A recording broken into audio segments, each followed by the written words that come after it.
All right, today is Friday, and we have some really cool electronic drums from the late 1970s made by a company called MPC.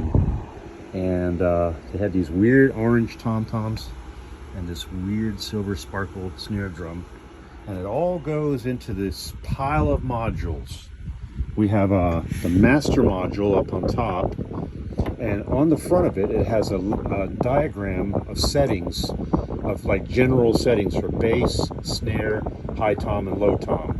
And basically you have 1, 2, 3, 4, 5 channels. Each channel is dedicated to a specific pad that's on this drum set. For instance, this first channel is the bass drum, and I've got that right here. Snare drum is this one here. That's this channel. This channel right here, high tom.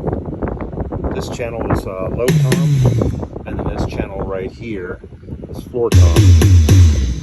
I've got it all going into a Mackie, a Fender sidekick, and then over there I've got an EAW up in the ceiling.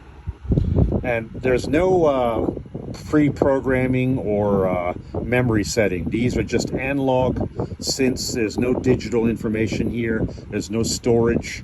What you set these controls for is exactly what you get. Nothing more, nothing less. But they do have all the essentials: sensitivity, decay, bend, pitch, mix, noise, click, and level. And then you have a switch here for snare or bass drum and tom-tom. And then each channel has the same exact settings with that little toggle switch for snare or bass drum or tom-toms. And I've got them all set.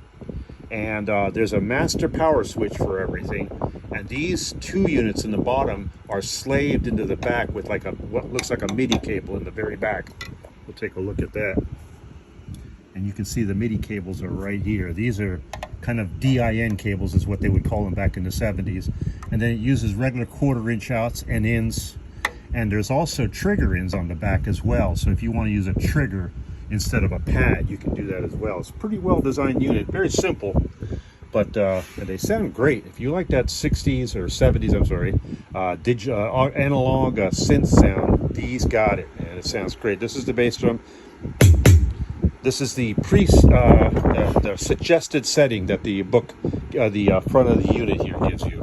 I'll give you a closer look at that. That's the suggested settings, and then I have these all dialed in on the suggested settings. So there's the snare drum, the bass drum, and then the snare drum, high tom, middle tom, and then floor tom.